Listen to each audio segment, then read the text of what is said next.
తటే సుప్తముద్బోధ్య కృష్ణం పారార్చ్యం స్వం శృతిశతశిరః సిద్ధమధ్యాపయంతి స్వోచ్ఛిష్టాయాం సృజనిగళితం యాబలాత్కృత్య భుంక్తే గోదా తస్యై నమ ఇదమిదం భూయ ఏవాస్తు భూయః త్వత్ప్రేయసశ్రవణయోరమృతాయమానాం తుల్యాం త్వదీయమణినూపురసింజితానాం గోదే త్వమేవ జనని త్వదభిష్టవార్హాం వాచం ప్రసన్నమధురాం మమ సంవిధేహి.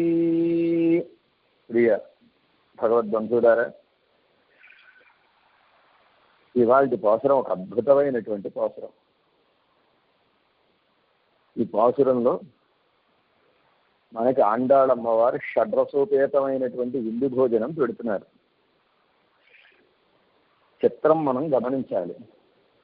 ఇవాళ పాసురం 24వ పాసురం, 2, 4, 6. ఇవాళ పాసురంలో 6 రుచులతో కూడినటువంటి భోజనం, 6 రకాలైనటువంటి మంగళాశాసనం పరమాత్మకు చేస్తున్నారు. ఇది మన పెద్దల యొక్క కూర్పులో ఉండేటటువంటి ఒకనొక చమత్కారం, ఒకనొక వైభవం.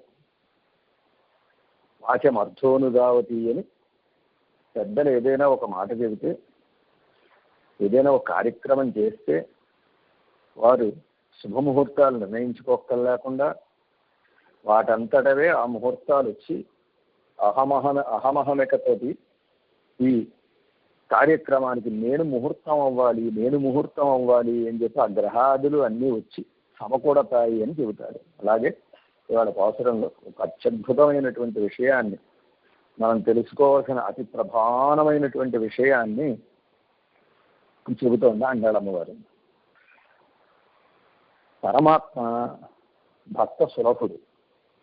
పరమాత్మకు ఉండేటటువంటి గొప్ప గుణాలలో, కళ్యాణ గుణ పరంపరలో ప్రధానమైనటువంటి గుణాలు 2. అందులో ఒక గుణం సౌశీల్యం అనేటటువంటి గుణం, 2వ గుణం సౌలభ్యం అనేటటువంటి గుణం. సౌశీల్యం అనేటటువంటి గుణం రామావతారం ద్వారా పరమాత్మ చూపించాడు. సౌలభ్యం అనేటటువంటి గుణం కృష్ణావతారం ద్వారా పరమాత్మ చూపించాడు. సౌలభ్యానికి కృష్ణావతారం పెట్టింది పేరు. అంటే మిగిలిన గుణాలు లేవండి, కేవలం ఒక్క గుణమే ఉందా అండి అని అనకూడదు. మిగిలిన గుణాలు ఉన్నాయి, కానీ ప్రముఖంగా ప్రధానంగా ప్రకాశింపజేసినటువంటి గుణం సౌలభ్యం. పరమాత్మ భక్త సులభుడు, అందులో కృష్ణ పరమాత్మ మరింత సులభుడు. తన యొక్క సౌలభ్యాన్ని అందరికీ దర్శింపజేయడానికి, అందరికీ అట అనుభవింపజేయడానికి, ఆ గుణాన్ని లోకంలో సుస్థిరంగా స్థాపించడానికి పరమాత్మ అవతరించాడు అని భక్త సులభుడు గనక ఈ గోపికలు పరమాత్మని నిద్రలేపి పరమాత్మను అత్యద్భుతమైనటువంటి రీతిలో ఒకానొక ప్రార్థన చేశారు. స్వామి, அங்கனை ரெண்டும் கொண்டு கிங்கிணி வாய்ச் செய்த தாமரை பூப்போடு செங்கன் சிரிச்சிறுதே எம்மேல் விழியாவோ అంగని రెండుం కొండు ఎంగళ్ మేల్ నొక్కుడియేల్ ఎంగళ్ మేల్ శాపం ఇగంది అని ప్రార్థన చేశారు. అక్కడి నుంచి మొదలైంది. పరమాత్మ సేవని ఎలా సేవించాలో వీళ్ళు చెప్పేటటువంటి ఘట్టం. పరమాత్మ సౌందర్యాన్ని ఏ విధంగా తాము సేవించాలో ఈ గోపికలు పరమాత్మకు విన్నపం చేసినటువంటి ఒకనొక అద్భుతమైనటువంటి ఘట్టం అక్కడి నుంచి ప్రారంభమైంది. నిన్ననే మనవి చేశాను నేను, సప్త సౌందర్య సాగరాల్లో మునగాలి అని, మునకలు వేయాలి అని ఈ గోపికలు అనుకున్నారు అని. పరమాత్మ యొక్క ప్రతి సన్నివేశంలో ఉండేటటువంటి సౌందర్య ఉపాసన చేయడమే వీళ్ళ ప్రధానమైనటువంటి లక్షణం. వీళ్ళ లక్ష్యము లక్షణము పరమాత్మ యొక్క దివ్యమంగళ విగ్రహ సౌందర్యాన్ని ప్రతి సన్నివేశంలో సేవించడం. పరమాత్మ స్వభావం భక్త స్వరూపుడై ఉండడం. వీటి 2 కలిసి వచ్చే పరమాత్మ వీళ్ళ ఆశకి తగినట్టుగా వీళ్ళని కటాక్షించేట. వీళ్ళు కోరినట్టుగా ఆ చెయ్యమించి కనులు తెరిచి ఎలా అయితే వీరు విరిగినటువంటి మొగ్గల వలె నీవు నీ నేత్రాలను తెలిసి మా వైపు కటాక్షించాలయ్యా, నువ్వు గనక అలా కటాక్షిస్తే మాకుండేటటువంటి శాపాలన్నీ తొలగిపోతాయి అని, నిన్ను సేవించడానికి ఉండేటటువంటి అడ్డంకులన్నీ తొలగిపోతాయి అని వీళ్ళు ఏ రీతిగా అయితే విన్నపం చేశారో తూచా తప్పకుండా అంటారు చూచారా, అలాగే పరమాత్మ తూచా తప్పకుండా వీళ్ళు కోరినట్టుగా తన యొక్క నేత్ర సౌందర్యాన్ని దర్శింపజేశాడు, తన సైనికాలిక సౌందర్యాన్ని దర్శింపజేశాడు. అంతేకాకుండా నిద్రలేచేటప్పుడు ఉండేటటువంటి సౌందర్యాన్ని సేవింపజేశాడు, ఆయన నిలబడినప్పుడు ఉండేటటువంటి సౌందర్యాన్ని సేవింపజేశాడు, కూర్చున్నప్పుడు ఉండేటటువంటి సౌందర్యాన్ని సేవింపజేశాడు, తన తిరువడిలో పాదాల్లో ఉండేటటువంటి సౌందర్యాన్ని సేవింపజేశాడు, తన దివ్యమంగళ విగ్రహంలో ఉండేటటువంటి సామూహిక సౌందర్యాన్ని దర్శింపజేశాడు. ఈ విధంగా పరమాత్మ వీళ్ళు కోరినట్టుగా తన నడకల సౌందర్యాన్ని దర్శింపజేస్తూ వీళ్ళు ఆనందిస్తూ ఉంటే వచ్చి వీళ్ళు ఏర్పాటు చేసినటువంటి కోప్పొడియ సీరియ సింహాసనం అనేటటువంటి సింహాసనంలో వేయించేసి వేయించేసి ఉంటే అలా ఆయన రెండు పాదాలని వీళ్ళు సేవించుకునేటట్టుగా ఆ సింహాసనంలో కూర్చున్నటువంటి ఒకనొక సౌందర్యం, ఆ సౌందర్యం అత్యద్భుతంగా ఉంటుంది. ఏ సౌందర్యానికి ఆ సౌందర్యమే అత్యద్భుతం. అందులో కూర్చున్న సౌందర్యం ఎలా ఉంటుంది అంటే, ఒకటే రామమాసీనం అభిత పావకోపమం అన్నాడు వాల్మీకి మహర్షి. ఆ చిత్రకూట పర్వత ప్రాంతంలో పర్ణశాల దగ్గర రామచంద్రుడు కూర్చున్నటువంటి సన్నివేశం, అడుగు మీద సీతమ్మతో కలిసి కూర్చున్నటువంటి సన్నివేశం ఎలా ఉందంటేట అభిత పావకోపమం, జ్వలించేటటువంటి అగ్నిలా ఉన్నాడండి అని ఆయన యొక్క దివ్యమంగళ విగ్రహ సౌందర్యాన్ని చెప్పాడు, కూర్చున్నప్పుడు ఉండేటటువంటి సౌందర్యాన్ని చెప్పాడు. అలాగే ఈయన సింహాసనంలోకి వచ్చి ఏం చేసి కూర్చోగానే ఈ గోపికలు ఆయన యొక్క ఇరుంద తిరుక్కోలం అంటారు. ఇరుంద తిరుక్కోలం అంటే కూర్చున్నటువంటి ఆ సన్నివేశం, ఆ స్థితి, ఆ కూర్చున్నటువంటి సన్నివేశాన్ని చూసినటువంటి గోపికలు పరమానంద భరితులైపోయారు. పరమానంద భరితులైపోయి ఒక్కసారి ఆయన చరణార విందాన్ని సేవించారట. ఆయన చరణార విందాన్ని సేవిస్తే ఆయన చరణాలు ఎర్రగా కందిపోయి ఉన్నాయి. అసలు పరమాత్మ యొక్క చరణాలు ఎర్రగానే ఉంటాయి. అలాంటి ఎర్రగా ఉండేటటువంటి చరణార విందాలు వీళ్ళు కోరినట్టుగా తన యొక్క చతుర్గమనాలని చూపిస్తూ నడిచి వచ్చి సింహాసనంలో కూర్చోగా ఈ గోపికల మనస్సుట ద్రవించిపోయింది. ద్రవించిపోయి, అయ్యో స్వామి, మా కొరకు నీ యొక్క నరకల సౌందర్యం చూపించావా, ఏదో మేము నీ సౌందర్యాన్ని సేవించాలని ఆశపడ్డాం, ఏదో గబుక్కుని వచ్చి నువ్వు కూర్చుంటే సరిపోయేది కదా, అలా కాక మేము కోరినట్టుగా 4 విధాలైనటువంటి నరకల సౌందర్యం నువ్వు చూపించి ఎంత శ్రమ పడ్డావు స్వామి, మేము ఎంత అపచారం చేశాం, నీకు ఇంత శ్రమని కలిగించామే అని కందిపోయినటువంటి ఆయన పాదాలను చూచి వీళ్ళ మనసులు కరిగి నీరైపోయాయట. నీరైపోయి ఈ స్వామికి ఈ శ్రమంతా పోగొట్టాలి మనం అనుకున్నారు. పరమాత్మకు కలిగినటువంటి శ్రమ ఎలా పోతుంది? ఎలా పోతుందంటే ఆయనకు మంగళాశాసనం చేస్తే పోతుంది అంటున్నారు. ఈ గోపికలందరూ స్వామికి మనం మంగళాశాసనం చేసి ఆయనకి కలిగినటువంటి శ్రమని మనం తొలగించాలి. అంతేకాకుండా స్వామి నడిచి వచ్చినప్పుడు ఆ నడకలలో ఉండేటటువంటి సౌందర్యంట చూసిన వాళ్ళందరినీ ఆశ్చర్యపరిచింది. ఈ గోపికలు ఎంతటి ప్రేమ కలిగిన వారంటే, పెరుమాళ్ళకి సేవ చేసేటటువంటి వాళ్ళకి, ముఖ్యంగా స్వామికి తిరువారాధన చేసే వాళ్ళకి కొన్ని భావాలు ఉండాలి, కొన్ని లక్షణాలు ఉండాలి. ఏమిటండి ఆ భావాలు, ఏమిటండి ఆ లక్షణాలు అంటే, ఒక తండ్రి వలె చెయ్యాలి, ఒక తల్లి వలె చెయ్యాలి. ఒక తల్లి ఏ విధంగా అయితే తన బిడ్డకి స్నానాదులు చేయించి అలంకారం చేసి ఏ విధంగా ఆ బిడ్డకి శ్రమ కలగకుండా, ఆ బిడ్డకి ఇబ్బంది కలగకుండా ఏ విధంగా అయితే చేస్తుందో అదే విధంగా మనం కూడా తిరుమలకి సేవ చేయాలి. అందుకే మన ఆళ్వార్లందరూ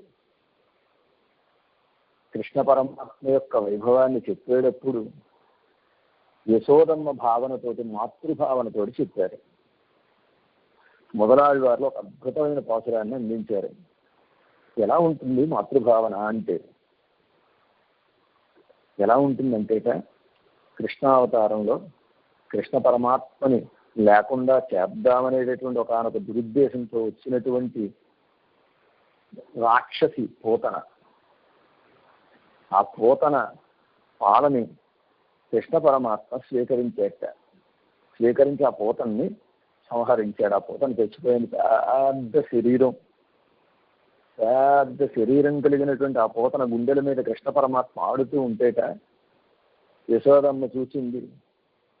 గబగబా పరిగెత్తుకు వచ్చేసింది. అయ్యో నా బిడ్డ, అయ్యో నా బిడ్డ అని వచ్చి ఆ కృష్ణ పరమాత్మను ఎత్తుకుని గుండెలకి హత్తుకుని పాలు ఇచ్చేసిందిట.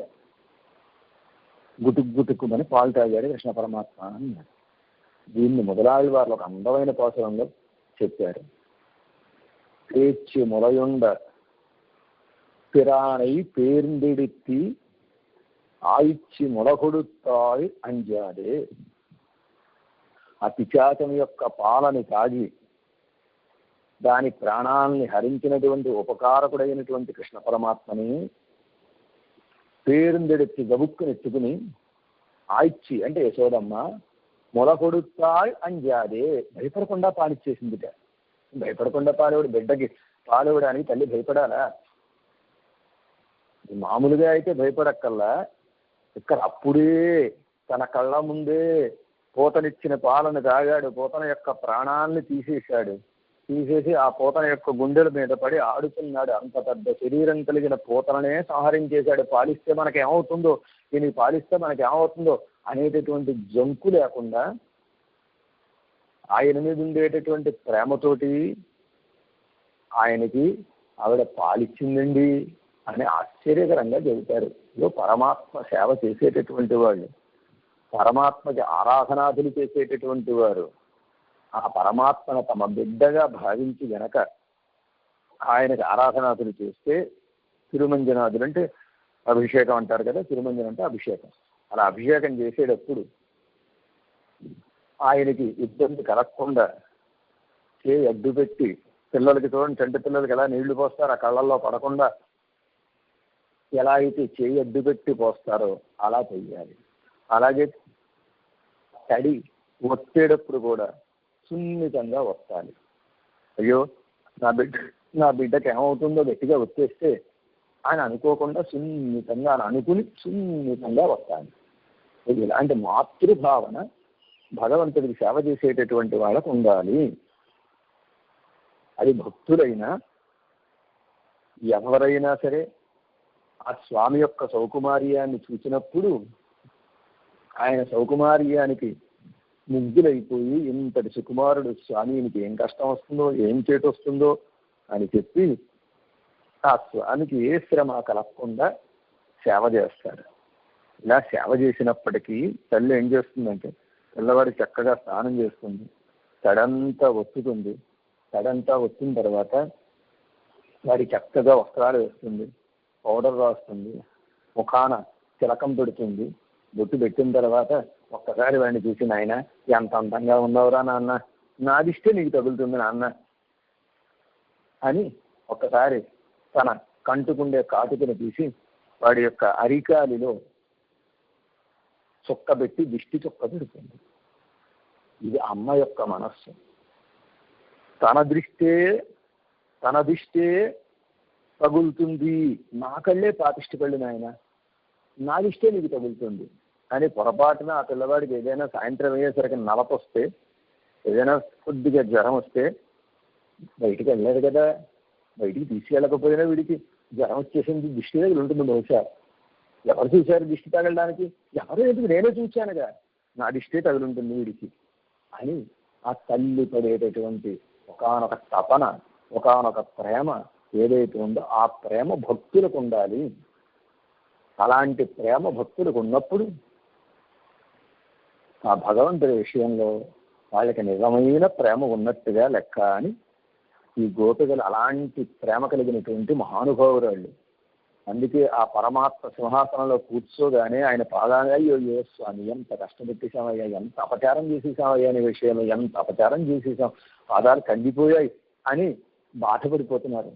బాధపడమే కాకుండా అయ్యో స్వామి నిన్ను ఇలాగ నడిపించి నీ యొక్క నడకల సౌందర్యం, ఈ యొక్క ప్రత్యంగ సౌందర్యం అంటే ప్రతి అంగంలో ఉండేటటువంటి సౌందర్యం, ఈ యొక్క ప్రతి సన్నివేశంలో ఉండేటటువంటి సౌందర్యం, దీన్ని మేము సేవించామే, మా కళ్ళు చెడ్డవయ్యా, మా కళ్ళు పాపిష్టివయ్యా, మా కళ్ళు నీ మీద పడ్డాయే, దీనివల్ల నీకేం ఇబ్బంది కలుగుతుందో అని ఒకానొక బాధతోటి స్వామికి దిష్టి తీసేటటువంటి కార్యక్రమాన్ని వాళ్ళ పాసురంలో చేస్తున్నారు. మంగళాశాసనం అనేది దీనికి పేరు.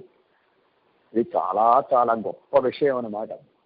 మంగళాశాసనం అంటే మంగళ ఆశాసనం, మంగళాన్ని కోరుకొనుట. ఎవరికి మంగళాన్ని కోరుకోవడం? పరమాత్మకి మంగళాన్ని కోరుకోవడం. పరమాత్మకి మంగళాలు కలగాలని మనం కోరుకోవడం ఏమిటండి? మంగళానాంచ మంగళం దైవతం దేవతానాంచ అని కదా ఆయన వైభవం చెప్పబడుతోంది. మంగళకరమైనటువంటి పదార్థాలకి ఆ మాంగళ్యం వస్తోందంటే పరమాత్మ కటాక్షం చేతనే వస్తోంది కదా. అలాంటి మంగళకరమైన పదార్థాలన్నిటికీ మాంగళ్యాన్ని అంటే మంగళకరత్వాన్ని ఇచ్చేటటువంటి ఒకానొక గొప్ప మంగళకరుడు కదా ఆయన. ఆయనకి మనం మంగళం చేయడం ఏమిటండి అని ఒకానొక సందేహం మనకి కలుగుతుంది. దానికి మన పెద్దలు ఒక అద్భుతమైనటువంటి రీతిలో సమాధానాన్ని చెప్పి మన సందేహాన్ని పటాపంచలు చేశారు. ప్రతి భక్తుడికి కూడా 2 దశలు ఉంటాయి. ఇందులో మొట్టమొదటి దశకి జ్ఞాన దశ అని పేరు, రెండవ దశకి ప్రేమ దశ అని పేరు. జ్ఞాన దశ అంటే పరమాత్మ వైభవం తెలియడం అన్నమాట. భగవానుడు సర్వజ్ఞుడు అంటే అన్నీ తెలుసున్నవాడు. భగవానుడు సర్వశక్తి, గొప్ప శక్తి కలిగినటువంటి వాడు. ప్రపంచంలో ఉండేటటువంటి సకల జీవరాశుల్ని రక్షించగలిగినటువంటి ఒక శక్తి కలిగిన వాడు. ప్రపంచంలో ఉండేటటువంటి సకల చరాచరాత్మకమైనటువంటి జీవరాశులను అన్నిటినీ కూడా తన శరీరంలో ధరించి వీళ్ళందరినీ భరించేవాడు. అంత గొప్ప శక్తి కలిగిన వాడు పరమాత్మ అని జ్ఞాన దశలో తెలుస్తుంది. ఎప్పుడైనా కాయిగా ఉందనుకోండి, ఆ కాయి రుచి ఉండదు, పండితేనే దానికి రుచి వస్తుంది. కడిక్కాయి కడిప్పవర పోలని భగవద్ విషయంలో ప్రేమ లేకుండా కేవలం జ్ఞానమే కలిగి ఉండి ఆ జ్ఞానంతో భగవాను సేవించాలి అని అనుకునేటటువంటి వాళ్ళు ఎవరైతే ఉంటారో వాళ్ళని ఏమంటారంటే కటిక్కాయి కొరికేవాళ్ళు అన్నారు. కటిక్కాయ కొరకడం అంటే పచ్చి కటిక్కాయ అంటారు చూసారా, అలాంటి కటిక్కాయ కొరికితే ఎలా ఉంటుందంటే వగరుగా ఉంటుంది, చేదుగా ఉంటుంది. అలాగా వగరుగా చేదుగా ఉండే పచ్చికాయ కొరకడం కంటే పండినటువంటి పండుని గనక ఆస్వాదిస్తే ఎంత మధురంగా ఉంటుంది, ఎంత ఆస్వాదయోగ్యంగా ఉంటుంది, ఎంత ఆనందజనకంగా ఉంటుంది. ఇదో పరమాత్మ విషయంలో ప్రేమ కలిగి ఉండడం ఇలాంటి మధురమైన ఆనందజనకమైనటువంటి ఒక అద్భుతమైనటువంటి విషయం. కేవల జ్ఞాన దశలో ఉపయోగం ఉండదు. కేవలం జ్ఞాన దశలో పరమాత్మ యొక్క గుణాలు తెలుస్తాయి, పరమాత్మ యొక్క శక్తి తెలుస్తుంది. ఈ జ్ఞానం కాస్త పండాలి. జ్ఞానం పండితే పండినటువంటి జ్ఞానం ప్రేమగా మారుతుంది. ప్రేమగా మారినప్పుడు అప్పుడు రసం వస్తుంది, రసభరితం అవుతుంది, రసాలయం అవుతుంది. అలాగ జ్ఞాన దశ పండిన దశకి ఏదైతే ఉందో దానికి ప్రేమ దశ అని పేరు. ఈ ప్రేమ దశలోకి వచ్చేసరికి పరమాత్మ యొక్క శక్తులు కనపడవు మనకి, పరమాత్మ యొక్క రూపమే కనపడుతుంది. పరమాత్మ యొక్క రూపం కనపడి ఆ రూపంలో ఉండేటటువంటి సౌకుమార్యమే కనపడుతుంది. పరమాత్మ ఎంతటి సుకుమారుడో ఎంతటి సుకుమారుడో ఎంతటి సుకుమారుడో అని ఆయన సౌకుమార్యాన్ని తలుచుకుని అయ్యో ఇంతటి సుకుమారుడైనటువంటి స్వామిని మనం ఇలా కష్టపెడుతున్నామే, దీనికి తిరుమందిరం అని కూర్చోబెట్టి ఆయన శిరస్సున తీర్థం ఉంచుతున్నావే, ఎంత శ్రమపడి ఉంటాడు అని ఆయన శ్రమను తొలగించడానికి మనం ఆయనకి కలిగినటువంటి ఇబ్బందిని తొలగించడానికి మంగళాశాసనం చేస్తాం. ప్రేమ దశ కలిగిన వాళ్ళు చేసేటటువంటి ఒకనొక కార్యక్రమానికి మంగళాశాసనం అని పేరు. అందుకే దిష్టి అని మన వాళ్ళు అంటారు కదా, అలాగా దిష్టి తీయుట అని పేరు. పరమాత్మకి ఏముంటుందండి, సర్వశక్తిగా ఉండే పరమాత్మకి అలా ఉంటుందా ఎక్కడైనా అంటే, ఒక ఉదాహరణ మనం లౌకికమైన ఒక ఉదాహరణ కనుక మనం తెలుసుకుంటే అలా ఉంటుందో ఉండదో మనకి ఎవరు చెప్పక్కర్లేకుండా మనకే అర్థం అవుతుంది. ఏమిటి అంటే, మన పిల్లవాడు చాలా సమర్థుడు. మన పిల్లవాడు మోటార్ సైకిల్ ఇచ్చామనుకోండి, మోటార్ సైకిల్ ఎలక పిల్లని తిప్పినట్టు తిప్పగలడు. అంత చక్కటి స్కిల్ కలిగిన వాడు. మోటార్ సైకిల్ డ్రైవ్ చేయడంలో వాడు చేసేటటువంటి విన్యాసాలు అన్నీ కాదు, అంతటి సమర్థుడు. మనం మోటార్ సైకిల్ ఇచ్చి పిల్లాడిని బయటికి పంపిన తర్వాత వాడు రావడం ఒక్క అరగంట ఆలస్యం అయిందనుకోండి, ఇప్పుడు మన మనసులో ఎలాంటి భావాలు కలుగుతాయి? పిల్లాడు ఏమైపోయాడో, ఇంకా రాలేదు, వీడు ఎక్కడైనా ఎవరినైనా గుద్దేశాడా ఏమిటి, వీడికి ఏమైనా దెబ్బలు తగిలాయా, కాలు విరిగిందా, వీళ్ళు లేకపోతే వీడిని ఎవరైనా ఏ పోలీసులైనా ఆఫ్ చేశారా ఏమిటి, వీడిని జైల్లో పెట్టారా, ఇలాంటి భావనలు కలుగుతాయి. అంటే పిల్లాడు పడిపోవాలని, వాడికి యాక్సిడెంట్ అవ్వాలని, వాడి కాలు చెయ్యి విరిగిపోవాలని, లేదా వాడిని పోలీసులు పట్టుకోవాలని, జైల్లో పెట్టాలని మన భావన, మన ఉద్దేశం కాదు. మనసు కీడుని చింతిస్తుంది. అయ్యో అయ్యో అయ్యో ఏమైపోయిందో వీడు రాలేదు, ఏమైపోయిందో వీడు రాలేదని ఒక భావన ఎలా అయితే కలుగుతుందో, అలాగే పరమాత్మ యొక్క వైభవాన్ని చూసినప్పుడు, పరమాత్మ యొక్క సౌందర్యాన్ని చూసినప్పుడు, పరమాత్మ యొక్క సౌకుమార్యాన్ని చూసినప్పుడు స్వామికి కూడా ఏమవుతుందో అనే ఒకనొక భయం కలుగుతుంది. ఆ భయంతో కన్నెచ్చిల్ పడాలి అంటారు. కన్నెచ్చిల్ పడాలి అంటే ఆ దృష్టి పడకుండా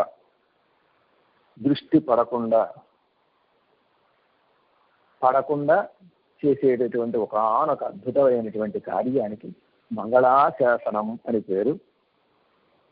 చూడండి, మనం ఏం చేస్తాం, మన దొడ్లో పెరట్లో ఒక పొట్లపాడు వేసామనుకోండి, ఆ పొట్లపాడు కొంచెం బాగా ఫ్లరిష్ అయ్యి అది బాగా పైకి వచ్చింది, తీగ వచ్చింది, పందిరికి ఎక్కింది, ఇంకా పిందులు వేయలేదు, ఇప్పుడిప్పుడే ఆ దశ వస్తోంది, పిందులు వేసేటటువంటి దశ, పూలు పూస్తున్నాయి.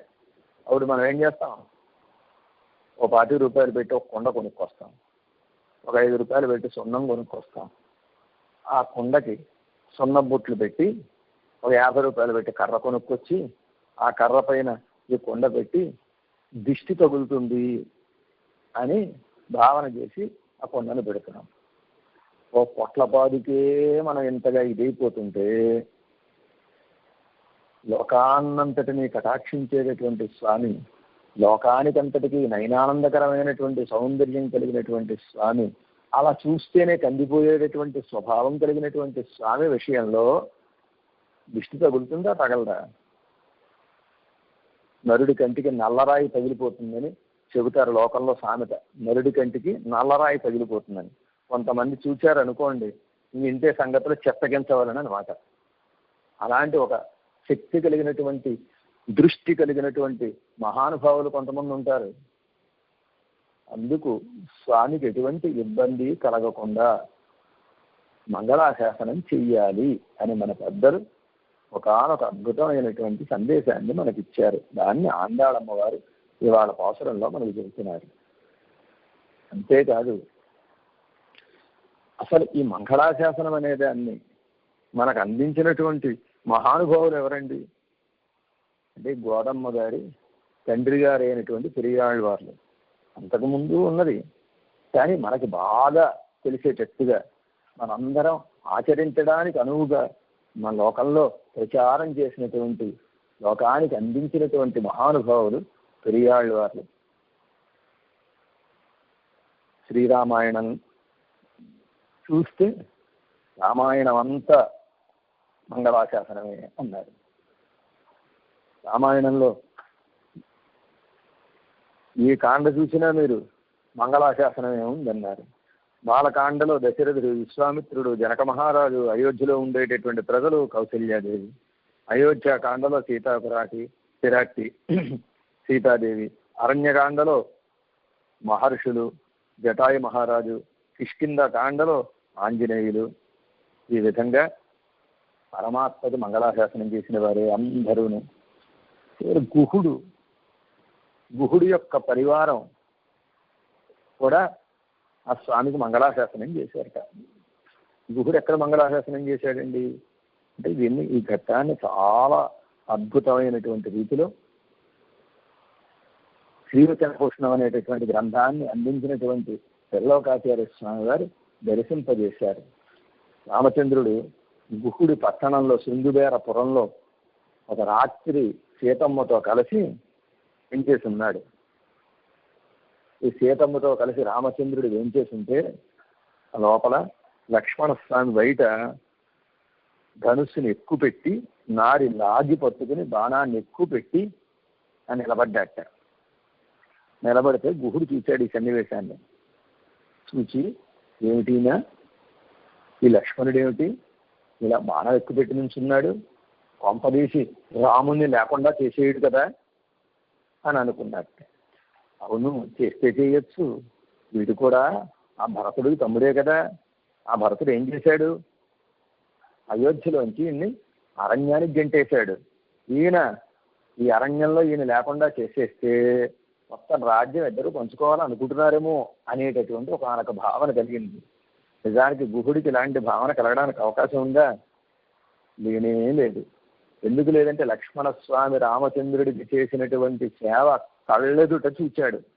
ఎంత సేవ చేశాడో లక్ష్మణస్వామి. ఆంసర్వం కరిష్యామని వచ్చాడు కదా, కైంకర్యం చేయడంలో లక్ష్మణస్వామిని మించిన వాడు లేనే లేడు. ఆ లక్ష్మణస్వామి రామచంద్రుడికి సీతమ్మకి కైంకర్యం చేస్తుంటే ఆయన చేసినటువంటి కైంకర్యాన్ని కళ్ళారా చూసినటువంటి మహానుభావుడు గుహుడు. కానీ గుహుడు ఏమనుకుంటున్నాడు, ఇలా బాణం ఎక్కువ పెట్టుకుని నించున్నాడు ఏమిటి వీడు, ఏం చేసేస్తాడో, స్వామిని అమ్మని ఏం చేసేస్తాడో అని గుహుడు ఏం చేశాడంటేట తాను కూడా బాణాన్ని ఎక్కువ పెట్టుకుని లక్ష్మణస్వామికి కనపడకుండా లక్ష్మణస్వామి వెనకాల నిలబడి ఉన్నట్ట. నిలబడి ఉంటే ఎందుకలా నిలబడ్డాడంటే ఏ మాత్రం లక్ష్మణస్వామి చిన్న మూమెంట్ ఇచ్చిన, బాణాన్ని వదిలేసేటటువంటి చిన్న మూమెంట్ ఇచ్చిన వాడికంటే ముందు నేను బాణం వేసి లక్ష్మణస్వామికి చంపేస్తాను అని ఈయన బాణం ఎక్కువ పెట్టి ఈయన నుంచున్నట్ట. ఈయన నుంచుంటే ఈయన పరివారం చూచారట.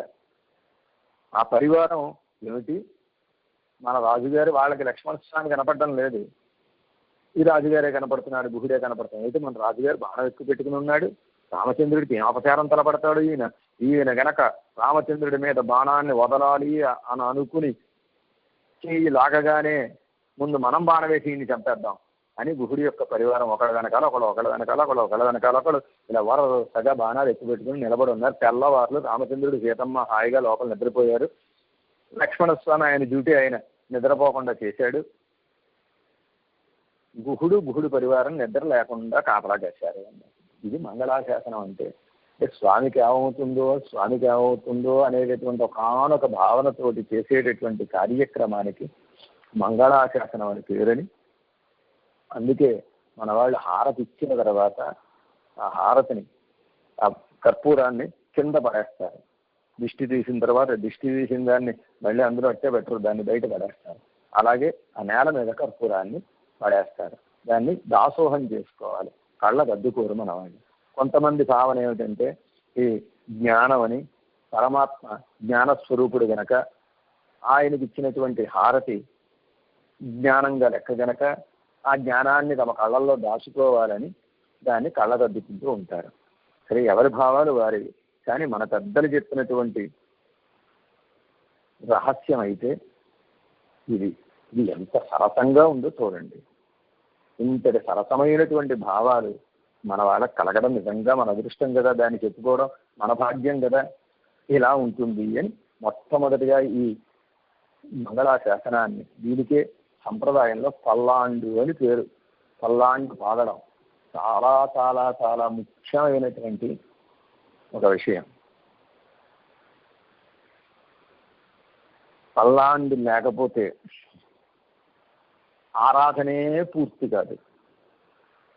పల్లాండి ఉంటేనే ఆరాధన పూర్తి అవుతుంది. తిరుక్కార్తికలో తప్ప. తిరుక్కార్తికలో వేరే రకమైనటువంటి అవసరాన్ని అనుసంధానం చేసి మనం మంగళాశాసనం చేస్తాం. కానీ మిగిలినటువంటి అన్ని రోజులు పల్లాండితోటే ఆరాధన మొదలవుతుంది, పల్లాండితోటే ఆరాధన పూర్తవుతుంది అని అలాంటి ఒక అద్భుతమైనటువంటి గ్రంథాన్ని మనకు అందించిన మహానుభావుడు బోధమ్మ గారు, తండ్రి గారు. చెప్పానుగా ముందుగానే, ఎలా అయితే కృష్ణ పరమాత్మ సౌలభ్యానికి పెట్టింది పేరు, పెరియాళ్ళవార్లు మంగళాశాసనానికి పెట్టింది పేరు. పెరియాళ్ళవార్లు విష్ణు పరత్వాన్ని వల్లభదేవుడి యొక్క సభలో స్థాపన చేస్తే ఆ రాజుగారు ఆనందించి ఈయనకి గజారోహణ ఉత్సవాన్ని ఏర్పాటు చేశారు. గజం మీద పెరియాళ్ళవార్లు ఏం చేస్తుంటే ఆ ముందు రాజుగారు ఉండి ఆ ఉత్సవాన్ని జరిపిస్తున్నారు. అలా జరిగేటటువంటి సందర్భంలో తిరుమాళ్ళు పిరాక్తి ఇద్దరు అనుకున్నారట, మన ఆళ్ళవార్లకి గజారోహణ ఉత్సవం జరుగుతోంది, మనం వెళ్ళి సేవించొద్దా అని అనుకుని పెరుమాళ్ళు అమ్మవార్లతో కలిసి గరుడ వాహనం మీద అధిరోహించి పెరియాళ్ళవార్ల ఉత్సవాన్ని సేవించడానికి వచ్చి దర్శనాన్ని అనుగ్రహించారట. అనుగ్రహిస్తే ఆ స్వామి యొక్క దివ్యమంగళ విగ్రహాన్ని, శ్రీ భూ దేవుడితో కూడినటువంటి ఆయన యొక్క సౌందర్యాన్ని సేవించినటువంటి పెరియాళ్ళవార్లు మనమైతే ఏం చేస్తాం, మన కష్టాలన్నీ ఏకరవు పెడతాం. పెరియాళ్ళవార్లు ఏం చేశారంటే, స్వామి ఇలా వచ్చేసావా, ఈ ప్రకృతి మండలంలోకి వచ్చేసావా, ఇక్కడ ఇంతమంది జనం ఉన్నారయ్యా, వీళ్ళందరూ నిన్ను సేవిస్తే, వీళ్ళందరూ నిన్ను చూస్తే నీకు దిష్టి తగలదా, అయ్యయ్యో అయ్యయ్యో అయ్యయ్యో అని చెప్పి ఆ స్వామికి అత్యద్భుతమైనటువంటి రీతిలో ఆ ఏనుగు మెడలో ఉండేటటువంటి గంటల్ని తరకి ఆ గంటల్ని వాయిస్తూ పల్లాండు పల్లాండు పల్లాయిరప్తాండు అని అద్భుతమైనటువంటి రీతిలో పల్లాండు పాడారు.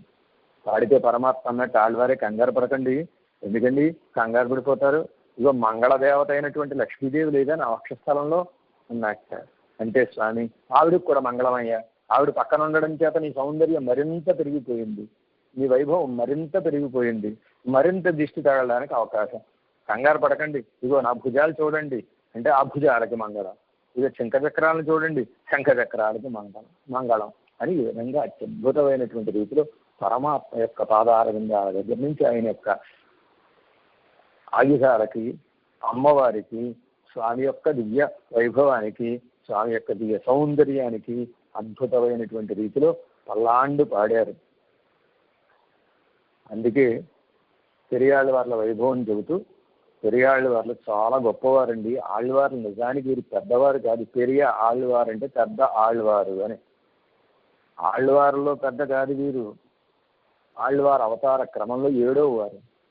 ఆళ్ళవారు అవతార క్రమంలో 7వ వారైనటువంటి ఆళ్ళవార్లకు ఏమని పేరు వచ్చిందంటే పెద్ద ఆళ్ళవార్లు అని పేరు వచ్చింది, పెద్దన్నగారు అన్నట్టుగా పేరు వచ్చింది. ఎందుకు ఎలా వచ్చిందండి అంటే, మంగళాశాసనం చేయడంలో మిగిలినటువంటి ఆళ్ళవార్ల కంటే ఈ ఆళ్ళవార్లు ముందున్నారట. మిగిలిన ఆళ్ళవార్లకి ఈ ఆళ్ళవార్లకి తేడా ఏమిటంటే, మిగిలినటువంటి ఆళ్ళవార్లు తమ కష్టాలని పరమాత్మకు విన్నపం చేసుకున్నారు తప్ప పరమాత్మకు ఏం దిష్టి తగులుతుందో అనే భావన వాళ్ళకి కలగలేదు. కానీ ఈ ఆళ్ళవార్లకి అయ్యో పరమాత్మకి ఏం కష్టం కలుగుతుందో అనేటటువంటి ఉద్దేశ్యంతో మంగళాశాసనం చేశారు కనుక ఈ ఆళ్ళవార్లకి పెరియ ఆళ్ళవార్లు అనే పేరు వచ్చింది. మంగళాశాసనத்தின் మత్తుள்ள ஆழ்வார்களுக்கு மங்களாசாசனத்தின் மத்துள்ள ஆழ்வார்கள் தங்கள் ஆர்வத்து அளவுதானெண்ணி பொங்கும் பெருவாரே வில்லிபுத்தூர் పట్రద్రాన్ అని పెరియ ఆళ్వార్ ఎన్నిం పేరు. ఈ పెరియ ఆళ్వార్లకి పెరియ ఆళ్వార్లు అనే పేరు ఎందుకు వచ్చింది అంటేట, మిగిలినటువంటి ఆళ్వార్ల యొక్క ప్రేమ వాళ్ళ హృదయం అనేటటువంటి పాత్రలో ఉండిపోయింది. కానీ ఈ పెరియాళ్వార్ల యొక్క ప్రేమ పొంగుం పరివు, పరివు అంటే ప్రేమ, పెరియాళ్వార్ల ప్రేమ అనేది పొంగుం పరివు, పొంగి పొరలిపోయేటటువంటి ఒకనొక ప్రేమ. పరమాత్మ విషయంలో పెరియాళ్వార్లకు ఉండేటటువంటి ప్రేమ హృదయం అనే పాత్రలో ఎమరక అది పొంగిపోయి పొరలిపోయి పల్లాండుగా అయిపోయి గడ్డకట్టేసింది అన్నారు. కనుక ఈ పెరియాళ్వార్లకి, ఈ పెద్దలకి, విష్ణు చిత్తు అనే పేరు కలిగినటువంటి వీరికి పెరియ ఆళ్వార్ అనేటటువంటి పేరు ఏర్పడింది అని. ఇది దశ, ఇది ప్రేమ. అంటే ఎలాంటి ప్రేమ, తండ్రి గారికి అంత ప్రేమ ఉందంటే ఆయన కుమార్తె అయినటువంటి ఆండాళమ్మ వారికి ఇంకెంత ప్రేమ ఉంటుంది. ఆవిడ ప్రేమనంతటిని ఈ పాసురం ద్వారా మనకి తెలియజేస్తున్నారు. ఇలా మంగళాశాసనం అనేది స్వరూపమా కాదా, స్వరూప విరుద్ధమా అని కొన్ని సందేహాన్ని ఇప్పటికే నేను చాలా సమాధానాలు చెప్పి తీర్చాను. చివరిగా ఒక్క లౌకికమైనటువంటి సమాధానం చెప్పి ఈ సందేహాన్ని తీర్చడానికి ప్రయత్నం చేస్తాను. ఒక తాతగారికి 2 మనవలు ఉన్నారట. 2 మనవలు ఉంటే అందులో పెద్దవాడు అన్నట్ట, తాత నువ్వు మేమిద్దరం ఇలాగ 1000 ఏళ్ళు ఆనందంగా గడపాలి తాత అని అన్నట్ట. అంటే తాత అన్నట్ట, బుద్ధి లేదా నీకు పట్టుమని 10 ఏళ్ళు లేవు, పట్టుమని 10 ఏళ్ళు లేని నువ్వు నన్ను ఆశీర్వదిస్తావా, 1000 ఏళ్ళు నేను ఉండాలా, ఆశీర్వదిస్తావా అని లెంపకాయ కొట్టాడు. లెంపకాయ కొడితే పక్కన చిన్నాడు కొంచెం గడుగ్గా అనమాట, వీడు తెలివైన వాడు. వీడు వెంటనే అన్నట్టు, తాత నువ్వు వెంటనే చచ్చిపోవాలి తాత అన్నాడు. తాత నువ్వు వెంటనే చచ్చిపోవాలి అన్నవాడు గొప్పవాడా, తాత నువ్వు 1000 ఏళ్ళు హాయిగా ఉండాలి తాత అన్నవాడు గొప్పవాడా? ఎవరికి ప్రేమ ఉన్నట్టు లెక్క, ఎవరి ప్రేమ గొప్పది? స్వామి నువ్వు హాయిగా ఉండాలి స్వామి అని మంగళాశాసనం చేయడం ఏదైతే ఉందో, ఈ దిష్టి తీసేటటువంటి కార్యక్రమం ఏదైతే ఉందో, ఇది ఒక అత్యద్భుతమైనటువంటి అనన్య సామాన్యమైనటువంటి ఒక వైభవం అని, ఆ వైభవాన్ని ఆండాళమ్మ వారు పరమాత్మ యొక్క సౌందర్యాన్ని చూసి మైమరచిపోయి, ఆ పరమాత్మకు ఎటువంటి చేటు కలగకుండా, ఆ పరమాత్మకి ఏ ఇబ్బంది కలగకుండా, తమ కంటి దిష్టి ఆ స్వామి మీద పడడం వల్ల స్వామికి ఎటువంటి చేటు కలగకుండా అద్భుతమైనటువంటి రీతిలో మంగళాశాసనాన్ని చేస్తున్నారు. పెరియాళ్ళవార్లకి ఆండాళమ్మ వారికి ఉండేటటువంటి తేడా ఏమిటంటే, పెరియాళ్ళవార్లు స్వామి తమ కళ్ళెదుట దర్శనాన్ని అనుగ్రహిస్తే, తమ కళ్ళెదుట దర్శనాన్ని అనుగ్రహించినటువంటి గరుడ వాహనారూఢుడైనటువంటి శ్రీభూ దేవులతో కూడినటువంటి పరమాత్మకి మంగళాశాసనం చేశారు. కానీ ఆండాళమ్మ వారు అలా కాదు, ఎప్పుడో జరిగిపోయినటువంటి వాటికి అతీతకాల అపదానములు అని వీటికి పేరు పెట్టారు. అతీతకాల అపదానములు. అతీతకాల అపదానములు అంటే ఎప్పుడో జరిగిపోయినటువంటివి. ఎప్పుడో వామనావతారంలో జరిగిన వృత్తాంతం, ఎప్పుడో రామావతారంలో జరిగినటువంటి వృత్తాంతం, ఎప్పుడో కృష్ణావతారంలో జరిగినటువంటి వృత్తాంతం, అలాగే ఆయా వృత్తాంతాలను తలచుకుని ఆండాళమ్మ వారు అప్పుడు మేము లేము, అప్పుడు మేము ఉంటే మంగళాశాసనం చేసేవాళ్ళం స్వామి, అప్పుడు నీకెవరు మంగళాశాసనం చేయలేదు, ఆ బాధంతా పోయేటట్టుగా, ఆ శ్రమంతా పోయేటట్టుగా ఇప్పుడు మంగళాశాసనం చేస్తాము అని అద్భుతమైనటువంటి రీతిలో మంగళాశాసనం చేస్తున్నారు. పెరియాళ్ళ వాళ్ళకంటే ఒక అడుగు ముందు, పెరియాళ్ళ వాళ్ళకంటే ఒక మెట్టు పైన ఆండాళమ్మ వారు ఉంటారు, ఆండాళమ్మ వారి వైభవం ఉంటుంది అని ఈ పాసురం ద్వారా మనకు తెలుస్తోంది. పాసురాన్ని మనం అనుసంధానం చేసుకుని యథావకాశంగా పాసురంలో ఉండేటటువంటి విశేషాలను వినడానికి ప్రయత్నం చేద్దాం. அன்றிவ்வுலகமளந்தாய் அடிபோத்தி சென்னங்கு தென்னிலங்கை சத்தாய் திரள் போத்தி பொன்னச்சகடமுதத்தாய் புகழ் போத்தி கந்து குடிலா விரிந்தாய் கடல் போத்தி புன்னு குடையாய் எடுத்தாய் குணம் போத்தி வென்று பகை கெடுக்கும் நின் கையில் வேல் போத்தி என்னென்னி உன் சேவகமே ஏத்தி பரகொள்வான் இன்றியாம் வந்தோம் இறங்கு ఏలోరెంపావాయి. అద్భుతమైనటువంటి రీతిలో వాళ్ళు పాసురంలో 6 మంగళాశాసనాలు చేస్తున్నారు. పల్లాండన్న, పోత్తన్న, వాషి అన్న, మంగళం అని అర్థం. అండాళమ్మవారు 6 సార్లు పోత్తి పోత్తి పోత్తి పోత్తి పోత్తి అని పరమాత్మ యొక్క అతీతకాల అపదానాలకి ఎప్పుడో జరిగిపోయినటువంటివి ఏమిటండి అంటే, ఎప్పుడో జరిగిన వామనావతారానికి, ఎప్పుడో జరిగిన రామావతారానికి మంగళాశాసనం చేసి కృష్ణావతారానికి ఒక 4 మంగళాలు ఇచ్చారు. ఒకటి వామనమూర్తికి, ఒకటి రామమూర్తికి, 4 కృష్ణమూర్తికి. ఈ విధంగా అద్భుతమైనటువంటి రీతిలో మంగళాశాసనం చేస్తున్నారు. మొట్టమొదటిగా వామన స్వామిని మంగళాశాసనం చేస్తున్నారు. అందివ్వులహం అళందాయి అడిపోతి. ఈ ఆండాళ్ గోష్ఠి ఉంది చూసారు, ఈ గోపికలందరూ కూడా ఇప్పుడు స్వామి ఆ లోపల నుంచి ఈ బయటకు వచ్చి వీళ్ళు ఏర్పాటు చేసిన సింహాసనం మీద కూర్చోవడం వీళ్ళకి ఎలా ఉందంటేట, ఆ రోజులు లోకాన్ని కొలిచినప్పుడు పరమాత్మ ఎంత శ్రమ పడ్డాడో అంత శ్రమ పడినట్టుగా వీళ్ళకి అనిపిస్తోందిట మనసుకి. ఇంతగా ఆయన చేసింది ఏం లేదు. ఆయన శ్రీనాగారంలోంచి లేచాడు, లేచి 4 అడుగులు వేశాడు, తన నరకల సౌందర్యాన్ని చూపించాడు, వచ్చి సింహాసనంలో కూర్చున్నాడు. కానీ ఈయన నరచి వచ్చినటువంటి ఈ స్థితి వీళ్ళకి ఎలా అనిపిస్తోందంటేట, ఆ రోజు లోకాలు కొలిచినప్పుడు పరమాత్మ ఎంత శ్రమ పడ్డాడో అంత శ్రమ పడ్డాడు అని. అండ్రు ఈ ఉలహం అళందాయి అడిపోతి. అండ్రు అంటే అప్పుడు. ఆండాళమ్మ వారికి చాలా బాధ కలిగించేటటువంటి విషయం ఒకటి ఉందిట. ఏమిటా బాధ కలిగించే విషయం అంటే, పరమాత్మ ఒక ఏర్పాటు చేశాట.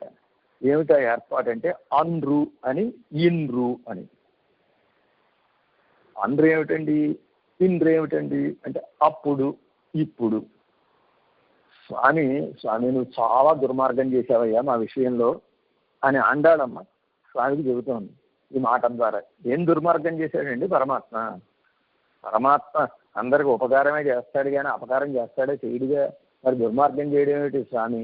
కాలం అనేటటువంటి ఒకనొక రహదారికి నువ్వు దుర్మార్గంగా 2 గేట్లు పెట్టేశావయ్యా. కాలం 3 రకాలుగా ఉంటుంది. భూతకాలం,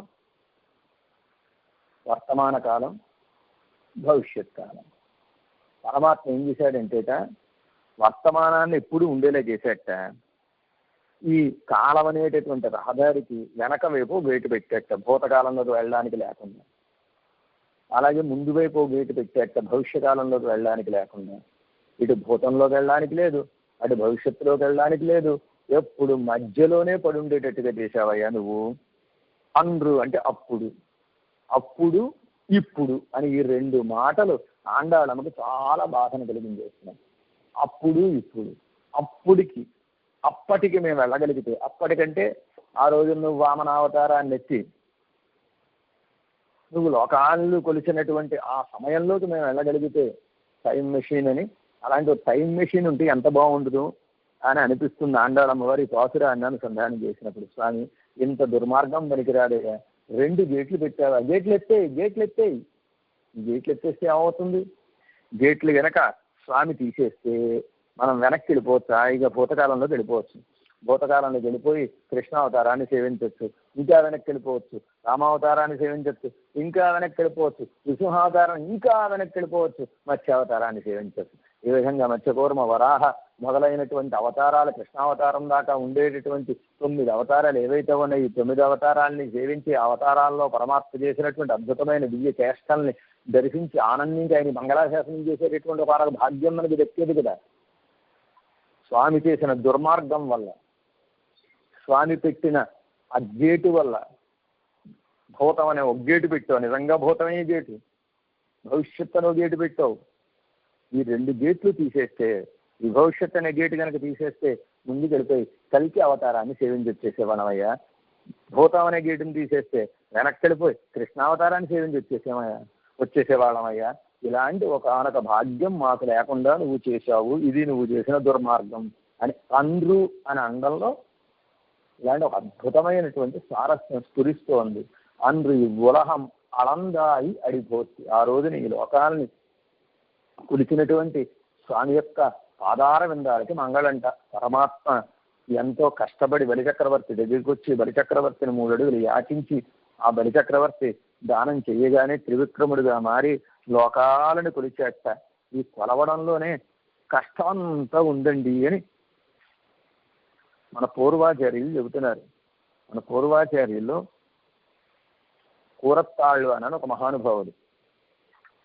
ఈ కూరత్తాళ్ళు అనేటటువంటి మహానుభావులు అతిమానుష స్తవం అని ఒక అద్భుతమైనటువంటి స్తవాన్ని అందించారు. ఈ అతిమానుష స్తవంలో ఈయన వామనమూర్తిగా పరమాత్మ చేసినటువంటి ఆ యొక్క కార్యాన్ని చాలా అద్భుతంగా వర్ణిస్తూ, స్వామి అంత కష్టపడ్డావయ్యా, ఎంత కష్టపడ్డావయ్యా నువ్వు అని శ్రీరంగరాజ చరణవు రణుమోయయోక్కలు ఏకస్త్రివిక్రమ విధౌ వసుధామశేషాం వ్యక్రంస్త సాచల కులామపి విప్రకీర్ణ స్థూలావలగ్ర పికటామివ నిర్ణతోచ్యం. పరమాత్మ ఆ రోజున లోకాలన్నిటిని కొలిచాడంటే ఈ లోకాలు కొలవడం ఆయనకి ఏమైనా ఆనందంగా ఉందా? ఒక పువ్వుని తొక్కినట్టుగా ఉందా? ఈ లోకం ఎలాంటిది? కాడుమూడులతో కూడినటువంటి ఒక లోకం, కాడుమూడులతో కూడినటువంటి లోకం. కులపర్వతాలని, సప్త కులపర్వతాలతో కూడినటువంటి ఈ వసుధామశేషాం, ఈ భూమండలాన్ని అంతటినీ కూడా నువ్వు కొలిచావు. ఎలా ఉంది ఈ కొలవడం అంటే స్థూలావలగ్న శిఖతామివ అన్నారు. స్థూలావలగ్న శిఖతాం అంటే గులకరాళ్లతో కూడినటువంటి ఒకానొక గరుకిసిగ ఉంటే ఆ గరుకిసిగలో నడిస్తే ఎలా ఉంటుందో అలా ఉంది. నిర్ణతోచ్యం, ఎత్తు పల్లాలు ఉన్నాయి. అలాంటి ఎత్తు పల్లాలతో కూడిన కాడు మోళ్ళు అంటారు. కాడంటే అరణ్యం, మోడంటే వాడిపోయిన చెట్లు లేదా పర్వతాలు.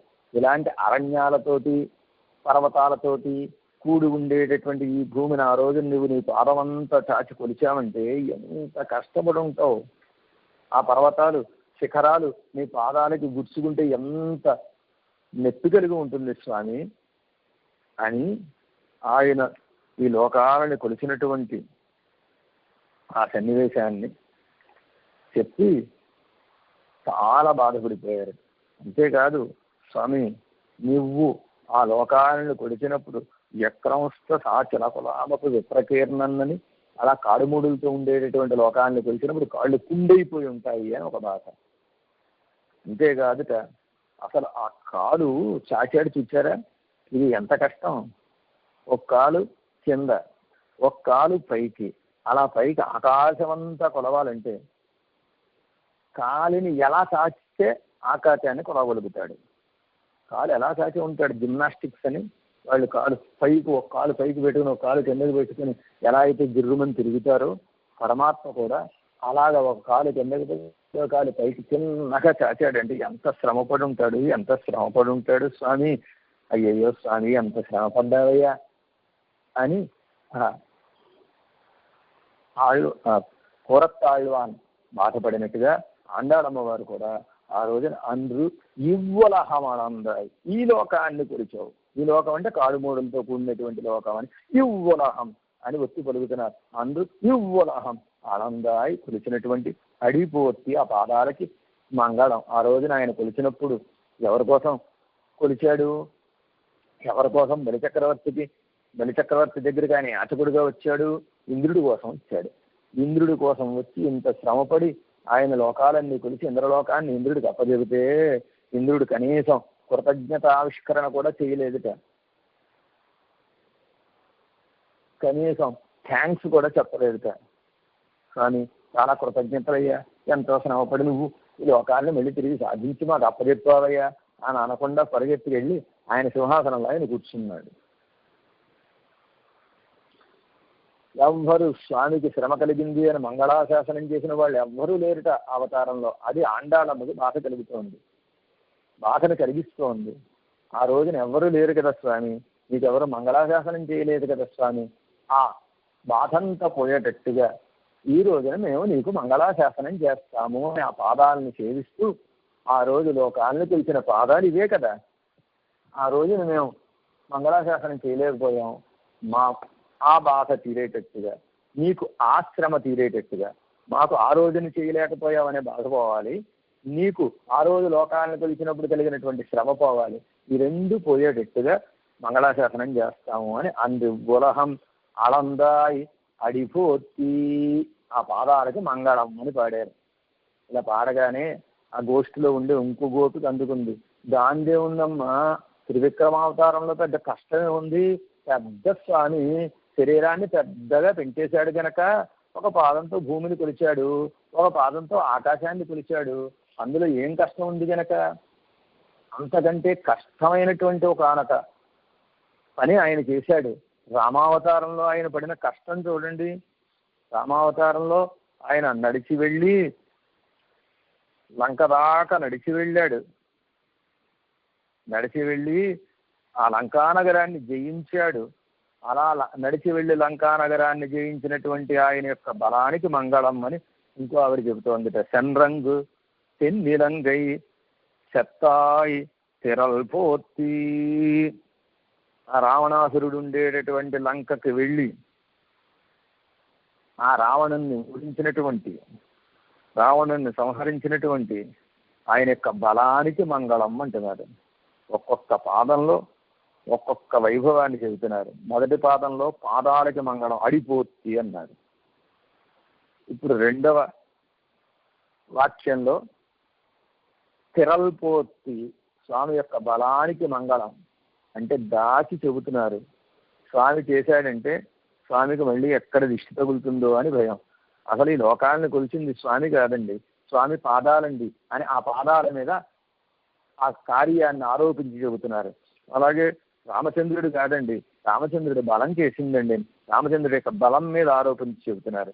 సెన్రంగు తెన్నిలంగై, అక్కడికి తాను వెతుక్కుంటూ వెళ్ళాక రామచంద్రుడు పడినటువంటి పాట్లు ఇన్ని అన్నీ కాదు అని కులశేఖర పెరుమాళ్ళు దశరథుడి భావనతోటి, స్వామి ఎలా నడిచావయ్యా అరణ్యంలో, కైవేల్ నుదిపోల్ మెల్లడిక్కై కురిగిసోర ఎవ్వారు నరందనవో ఎమ్మి రామావో అని, ఓ రామా ఎట్లు నడిచావయ్యా అండ్రు కళిరొడిందు తేరొడిందు మావేడుంది వనమేమేవి. తిరుమంగయ్య వాళ్ళు అద్భుతమైన పాసురాన్ని అందించారు.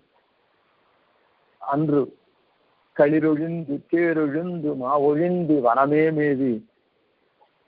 ఏనుగు నెక్కి హాయిగా ఊరేగవలసినటువంటి వాడివి, అలాంటి నువ్వు ఏనుగును వదిలిపెట్టేశావు, గుర్రాన్ని వదిలిపెట్టేశావు, రథాన్ని వదిలిపెట్టేశావు. సుమంత్రుడు రథంలో తీసుకెళ్తే కొంత దూరం వరకు రథంలో వెళ్ళిన తర్వాత రథం దిగిపోయి అక్కడి నుంచి కాలినడకన వెళ్ళావయ్యా. వనమేమేది, అరణ్యాన్నే నువ్వు కోరుకుని అరణ్యవాసానికి వెళ్ళావయ్యా స్వామి. ఎవ్వారు నడందనవో, ఆ రామచంద్రుడు ఆ అడవుల్లో నడుస్తూ ఉంటేట కైవేల్ నుదిపోల్ మెల్లడిక్కడి కురుదేశ్వర, ఆయన చేతిలో ఉండేటటువంటి చక్రాయుధం నుంచి రక్తపు ధారలు, శత్రు సంహారం చేసినప్పుడు రక్తపు ధారలు ఏ విధంగా అయితే కారతాయో ఆ విధంగా పరమాత్మ యొక్క మెల్లడిక్కడి, మెల్లడిక్కళ్ళు అంటే మృదువైనటువంటి పాదాలు, అలాంటి మృదువైనటువంటి పాదాలు, ఆ పాదాలతో ఆయన నడుస్తూ ఉంటే ముళ్ళు వగేరాలు గుచ్చుకుని ఆ పాదాలన్నీ చీరుకుపోయి ఆ పాదాల నుంచి రక్తధారలు స్రవించాయిట. ఎంత కష్టపడి నడిచావో స్వామి, ఎంత కష్టపడి నడిచావో స్వామి అని ఆ రోజున దశరథుడు బాధపడ్డాడో బాధపడలేదో తెలియదు కానీ ఆళ్వార్లు మాత్రం చాలా బాధపడిపోయారు. అలాగే ఈ గోపికలు కూడా, ఈ గోపిక చెబుతోంది ఒక ఆవిడ, దాందే ఉందమ్మా, త్రివిక్రమావతారంలో ఉన్న చోట నుండి పనిచేశాడు, ఉన్న చోటనే ఒక కాలు కిందకి ఒక కాలు పైకి చేర్చాడు. కానీ ఈ అవతారం ఉంది చూసావా రామావతారంలో, అలా కాదు. ఆయన చిత్రకూట పర్వత ప్రాంతం నుంచి లంకా నగరం దాకా, సముద్ర పొడ్డు దాకా నడుచుకుంటూ వెళ్ళాడు. సముద్రానికి వారధ నిర్మాణం చేశాడు, సముద్రాన్ని దాటాడు, అవతలకు వెళ్ళాడు, రావణాసురుడిని యుద్ధం చేశాడు, రావణాసురుడిని సంహారం చేశాడు. ఎంత శ్రమపడి ఉంటాడు స్వామి. ఈ శ్రమంతా పోయేటట్టుగా ఇప్పుడు మేము ఆ స్వామికి మంగళాశాసనం చేస్తాము అని చెప్పి సెన్రంగు తెన్నిలంకై చెత్తాయి తిరల్పోతి, ఆ రోజు లంకానగరానికి వెళ్ళి లంకానగరంలో ఉండేటటువంటి రావణాసురుణ్ణి సంహరించి సీతమ్మని తిరిగి సంపాదించినటువంటి ఆ పరమాత్మ యొక్క, రామచంద్రుడి యొక్క బలానికి మంగళం అని ఆయన యొక్క బలానికి మంగళం చేస్తున్నారు. ఈ విధంగా 2 అవతారాలకు మంగళాశాసనం చేశారు. ఇందులో మొట్టమొదటి అవతారం రావణావతారం, రెండో అవతారం రామావతారం, మిగిలినటువంటి 4 కృష్ణావతారానికి చేస్తున్నారు. పొన్నచ్చహడం ఉదత్తాయి పొహైభోతి. పొన్నచ్చహడం శకటాన్ని, ఉదత్తాయి ఆ సన్నిబంధాలు ఊడిపోయేటట్టుగా తన్నినటువంటి ఆ స్వామి ఉన్నాడు చూచారా, ఆ స్వామి యొక్క పుహై కీర్తికి మంగళం అన్నారు. ముందు అడిపోత్తి అన్నారు, తర్వాత తిరల్పోత్తి అన్నారు, ఇప్పుడు పుహైపోత్తి అన్నారు. పొన్నచ్చహడం, గిరగరా గిరగరా గిరగరా తిరిగేటటువంటి ఆ శకటం ఏదైతే ఉందో ఆ శకటాన్ని తన కాళ్లతోటి తన్నేసినటువంటి స్వామి యొక్క కీర్తికి మంగళం అన్నారు. కీర్తి ఏమిటండి? ఆయన పాదాల యొక్క కీర్తి చాలా గొప్పది అని ఆ పాదాల మీద పెడుతున్నారు. ఈ పని కన్నయ్య చేయలేదండి, కన్నయ్య యొక్క శ్రీపాదాలు చేశాయి. కన్నయ్య చేశాడు అనగానే దిష్టి తగిలేస్తుంది, కన్నయ్య పాదాలు చేశాయి అనగానే పాదాలకు పోతుంది ఆ దిష్టి అంతా. అందుచేత ఆ పాదాల మీద పెట్టి ఆ పాదాలు వైభవాన్ని చెబుతున్నారన్నమాట. ఆ పాదాలకు ఉండేటటువంటి కీర్తే ఈ పని చేసింది అని ఆ పాదములకు ఉండేటటువంటి కీర్తిని చెబుతున్నారు. పరమాత్మ పాదాలకు ఉండేటటువంటి కీర్తి ఏమిటండి అంటే లోకాలన్నింటినీ కొలచుట. లోకాలని కొలవడమే కాదు, అందరినీ అనుగ్రహించుట. ఇలాంటి ఒక గొప్పతనం ఆ పాదాలకు ఉంది కనుక పొన్నచ్చహడముదత్తాయి, శకటాసురుణ్ణి తన్నిన పాదాలు.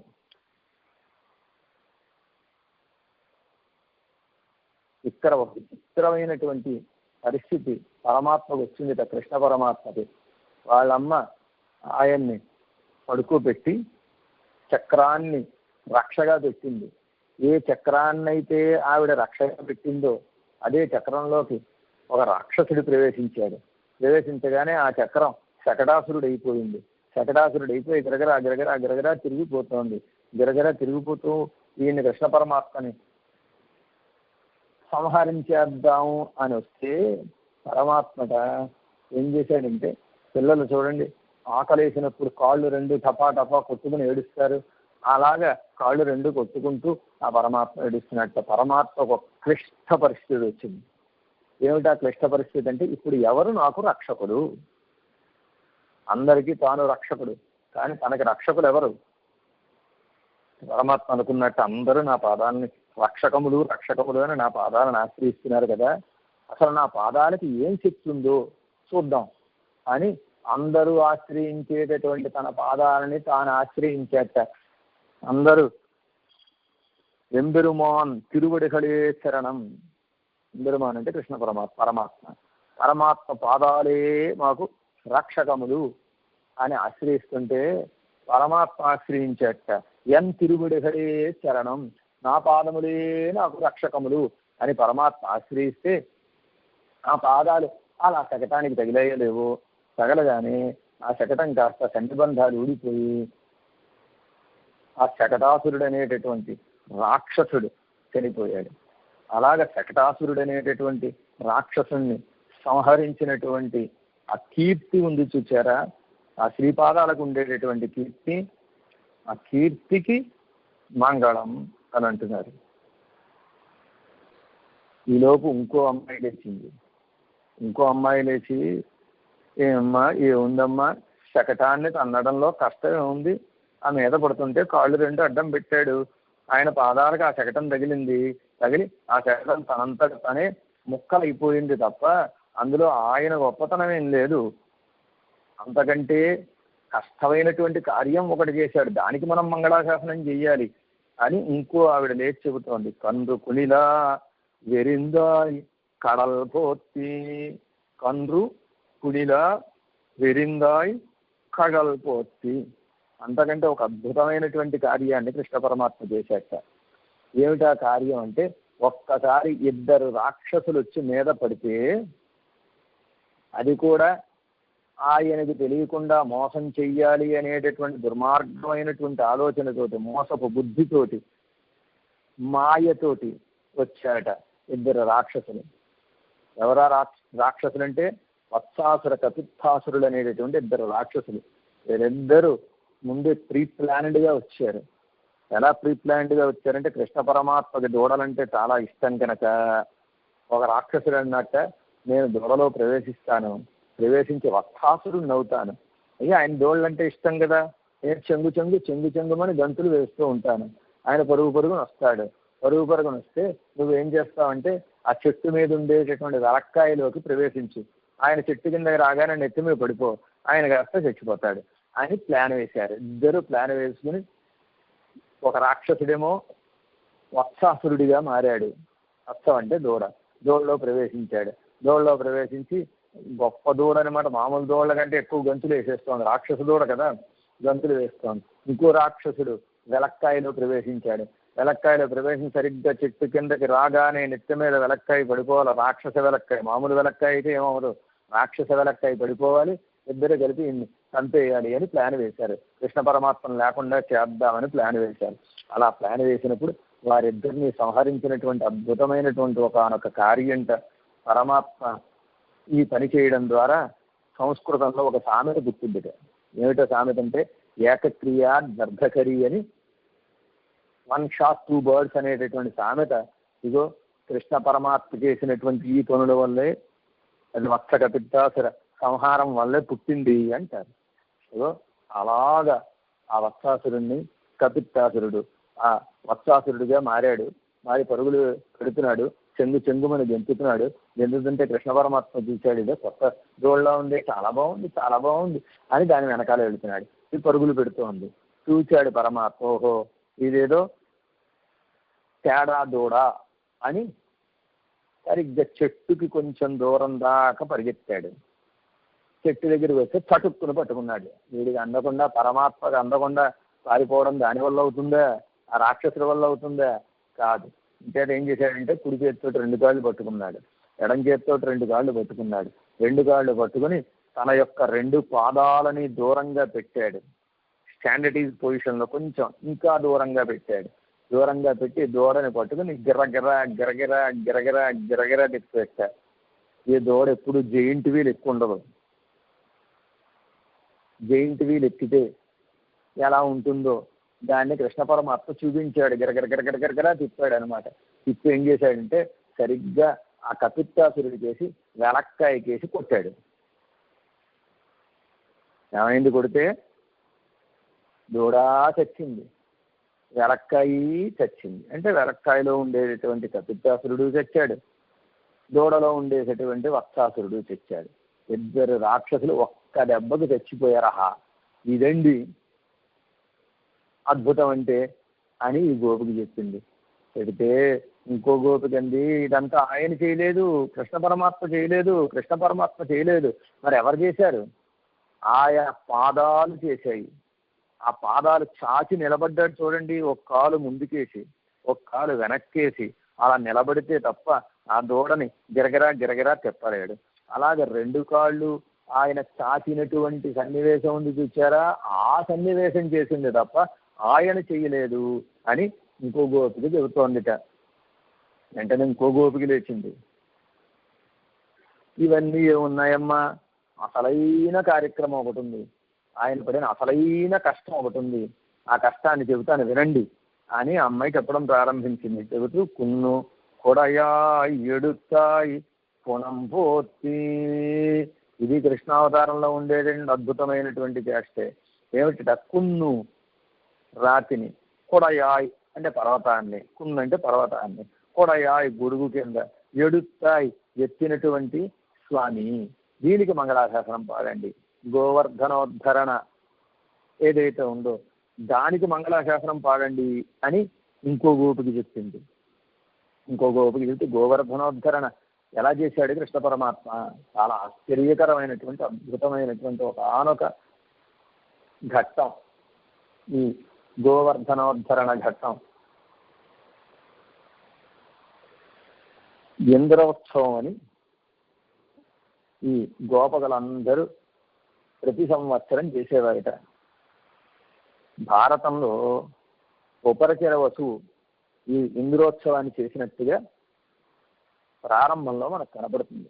భారతం యొక్క ప్రారంభంలో ఉపరచర వసువు వృత్తాంతాన్ని చెబుతూ, ఉపరచర వసువుకి ఇంద్రుడు ప్రత్యక్షమై ఒక వెదురుకర్ర, ఒక ముత్యాల హారం వగైరాలేవో ఇచ్చాడని, ఇచ్చి ఆ ఇంద్రుడు ఈయనకు గొప్ప శక్తి కలిగేటట్టుగా వరం ఇచ్చాడని, అలా ఇంద్రుడు ఆ ఉపరచర వసువుకి ప్రత్యక్షమయ్యి ఆ వెదురుకర్రని ముత్యాలహారం వగైరాలు ఇచ్చినటువంటి రోజుకి ఇంద్రోత్సవం అని పేరు పెట్టుకుని ఆ ఇంద్రోత్సవం ఉపరిచర వసూలు చేశాడు అని మనకి భారతంలో కథ ఉంది. ఆ కథ బహుశా ఆ కథను అనుసరించే వీళ్ళు ఇంద్రోత్సవం చేసి ఉంటారు. అలా ఇంద్రోత్సవం చేస్తున్నారు.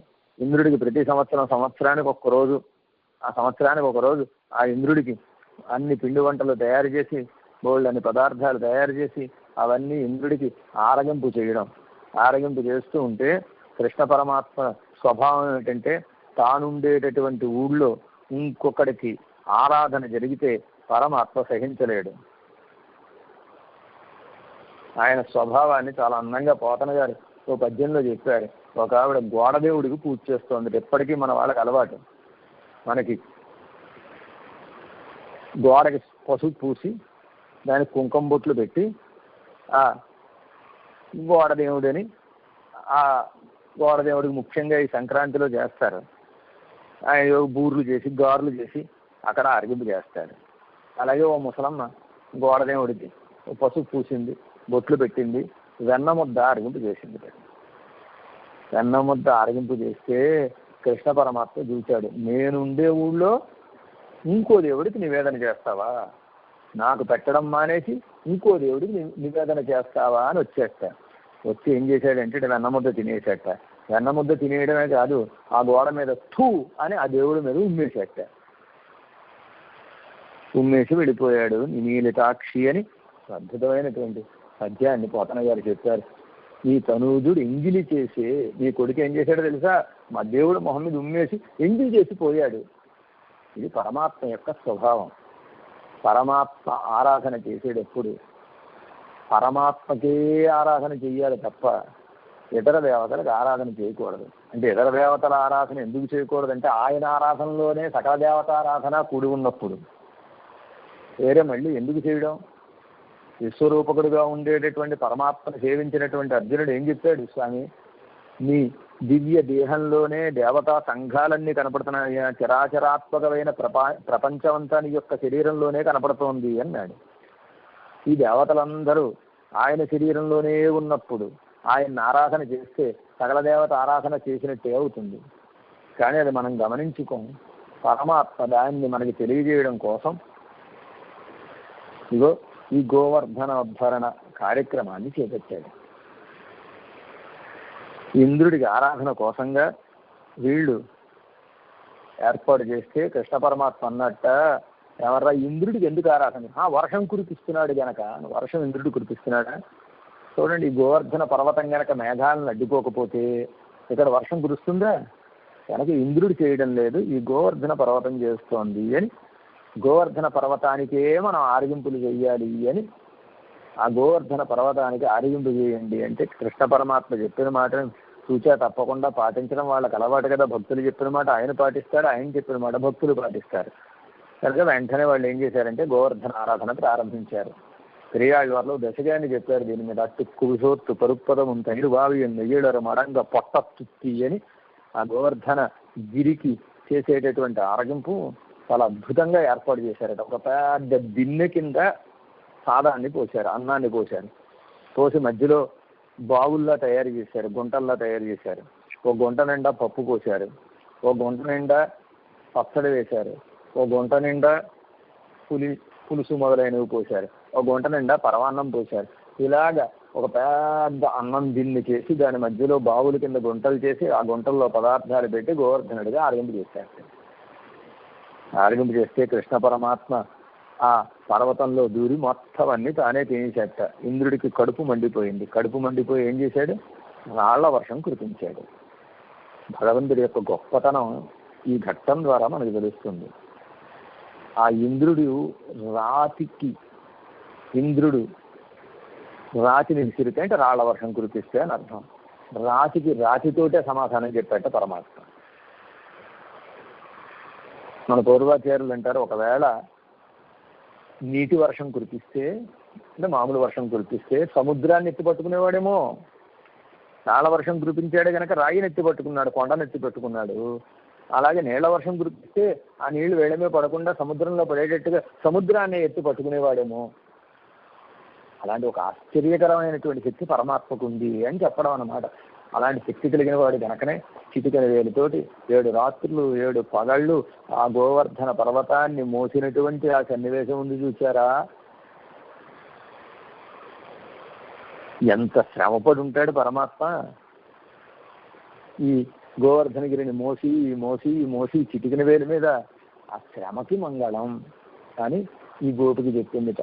గోవర్ధనోద్ధరణ ద్వారా ఒక అద్భుతమైనటువంటి సందేశం మనకి పరమాత్మ ఇస్తున్నాడు అని మన పెద్దలు చెప్పారు. ఏమిటా సందేశం అంటే, పిల్లవాడు కోప్పడితే తల్లి తండ్రి కోప్పడతారా? కోప్పడరు. ఇంద్రుడు పరమాత్మ సంతానం. ఇంద్రుడికి కోపం వచ్చింది.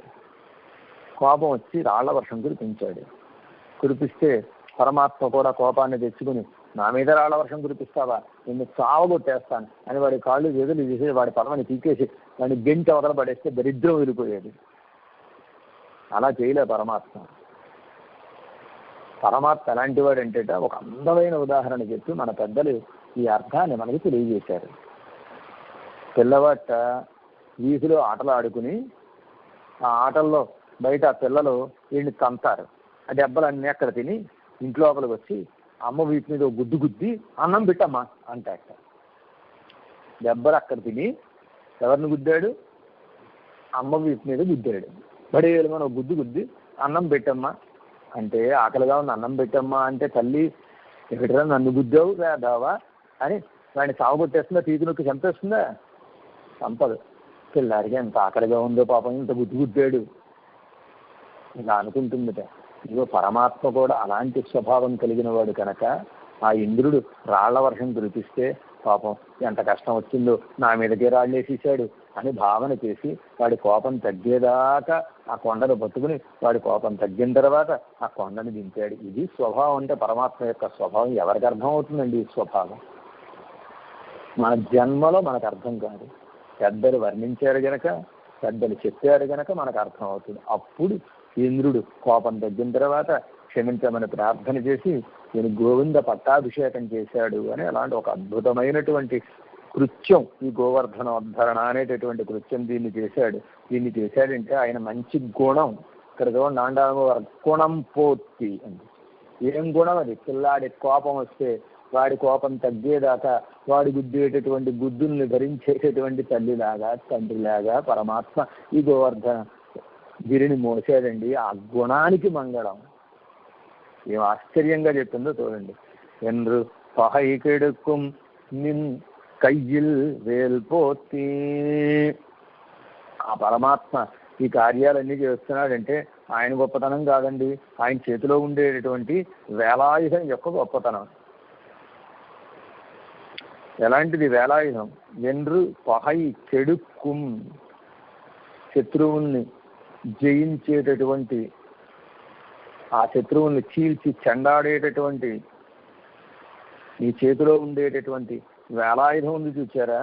ఆ వేలాయుధానికి మంగళం. బల్యం అని ఒక ఆయుధం ఉంటుందంటే కృష్ణావతారంలో అసాధారణమైనటువంటి ఆయుధం ఏమిటంటే వేలాయుధం. ఇది బల్యంలో ఉంటుంది. కింద పొడవైనటువంటి కర్ర ఉంటుంది. ఆ కర్రకి పైన 3 వైపులా పదును కలిగినటువంటి ఒకనొక ఆయుధం ఉంటుంది. దీనికి వేలాయుధం అని పేరు. ముఖ్యంగా గొల్లలకి ఇది చాలా ఉపయోగంట. గోవుల్ని తోలుకుని అడవుల్లోకి వెళ్ళినప్పుడు ఆ తుప్పలవి చెరగడం కోసం దూరంగా నుంచుని ఆ తుప్పలు చెరగాలి. కర్ర పొడుగ్గా ఉండాలి, పదునుగా ఉండేటటువంటి భాగం ఆ ఎదరు ఉండాలి. ఆ ఎదరగా ఉండేటటువంటి ఆ పదునైన భాగంతో బల్లెం లాంటి దాంతో ఆ తుప్పలన్నీ తిరిగేస్తారట. అలాగా ఉపయోగపడేటటువంటి ఒక ఆయుధం ఉంది చూచారా? దీనికి ఏమని పేరు? వేలాయుధం అని పేరు. ఇన్ని కార్యక్రమాలు పరమాత్మ చేశాడంటే మా కృష్ణ పరమాత్మ 4 కార్యక్రమాలు చేశాడు అని శకటాసురుణ్ణి సంహరించాడు, పచ్చ కపిద్దాసురుణ్ణి సంహరించాడు. అలా గోవర్ధనాన్ని పైకెత్తి గోపకుల్ని గోపికల్ని గోవుల్ని కాపాడాడు అని చెబితే అబ్బా ఎంత గొప్పవాడండి కృష్ణ పరమాత్మ, ఇంత గొప్పవాడా అని మనం అంటే దిష్టి తగులుతుందని. ఆయనది కాదండి గొప్పతనం, ఇదంతా ఆయన చేయలేదండి, ఆయన వైభవం ఏం లేదండి ఇందులో, ఆయన శక్తి ఏం లేదండి ఇందులో. మరి ఎవరిది? ఆ చేతిలో ఉండేటువంటి వేలాయుధండి ఇదంతా. అని ఆయన వైభవాన్ని మరుగుపరిచి దాచేసి, ఆయన దిష్టి తగులుతుందని దాచేసి చివరిగా చెప్పేస్తున్నారనమాట. ఏమిటండి అంటే ఆయన చేతిలో ఉండేటటువంటి ఈ వేలాయుధం ఉంది చూసారా, ఈ వేలాయుధమే దీన్ని చేయించింది అని చెబుతున్నారు. మొట్టమొదటి పాసురంలో నందగోపుడి యొక్క స్థితిని చెబుతూ కూర్వేల్ కొడందుడిలను నందగోపన్నని, ఆ నందగోపుడు చేతిలో ఒక పొదరైనటువంటి బల్యాన్ని పట్టుకుని ఏం చేస్తున్నాడు అని, ఆ తండ్రి యొక్క ఆయుధమే కృష్ణ పరమాత్మ కూడా ధరించి ఉన్నాడు అని చెబుతున్నారన్నమాట. అలా చేతిలో బల్యాన్ని ధరించి ఏం చేస్తున్నాడు చూసారా, ఇదే ఈ పనులన్నీ ఆయన చేత చేయించింది అని చెబుతున్నారు. ఈ బల్యానికి 3 వైపుల పదునుంటుందని ముందే చెప్పాను. మనకి 3 లక్షణాలు కలగాలి. ఈ 3 లక్షణాలకు ఆటంకంగా ఉండేవి ఏవైతే ఉంటాయో వాటిని తొలగించాలి. వాటిని తొలగించడానికి సమర్థుడు పరమాత్మే. ఏమిటా 3 లక్షణాలు అంటే భగవత్ సేవ చేయాలి. దీనికి భగవత్ శేషత్వం అని పేరు. భగవంతుడికి సేవ చేయాలంటే ఆ భగవత్ సేవకు అడ్డంగా ఉండేవి ఏవైతే ఉన్నాయో వాటిని తొలగించడానికి ఉపయోగపడే ఆయుధం వేలాయుధం. అలాగే భాగవత సేవ చేయాలి, దాని అడ్డాన్ని కూడా అదే తొలగిస్తుంది. అలాగే ఆచార్య సేవ చేయాలి, దాని అడ్డాన్ని కూడా ఈ వేలాయుధమే 3 వైపుల పదును కలిగినటువంటి ఆయుధం. ఈ విధంగా పరమాత్మ వేలాయుధాన్ని ధరించున్నాడు. ఎన్నెన్ని ఉన్ సేవహమే ఏత్తి పరహుల్వాన్. ఈ విధంగా నీ యొక్క వీరచేష్టితాలన్నిటినీ మేము పొగుడుతాం స్వామి. పొగుడి పరయ్య అనేటటువంటి మేము కోరినటువంటి పురుషార్థాన్ని పొందాలి అనుకుంటున్నాం. ఇంద్రు యాం వందోం ఇరంగు. ఈ విధంగా నీ దరిచేరాము స్వామి, మేము నీకు మంగళాశాసనం చేస్తున్నాం. మమ్మల్ని నువ్వు కటాక్షించు ఇరంగు, మమ్మల్ని కటాక్షించు స్వామి అని ఈ పాసురంలో ఒక అద్భుతమైనటువంటి రీతిలో పెరుమాళ్ళ యొక్క వైభవాన్ని 6 వైభవాన్ని చెబుతూ 3 అవతారాలను చెబుతూ 6 వైభవాలు చెప్పారు, 3 అవతారాలు చెప్పారు. వామనావతారం చెప్పారు, శ్రీరామావతారం చెప్పారు, శ్రీకృష్ణావతారం చెప్పారు. 6 షడ్రసోపేతమైనటువంటి 6 రుచులతో కూడిన షడ్రుచులతో కూడినటువంటి ఒక అద్భుతమైనటువంటి విందు భోజనాన్ని ఆండాళమ్మ వారు ఈ పాసురం ద్వారా మనకి అందించారు. మంగళాశాసన పాసురం ఇది. దీన్ని మనం యథావకాశం శ్రవణం చేశాం. ఈ పూటకి మన కాలక్షేపాన్ని పూర్తి చేసుకుందాం. శ్రీమత్సై విష్ణు చిత్తార్య మనోనందన హేతవే నందనందన సుందర్యై గోదాయై నిత్యమంగళం. జై రామానుజ.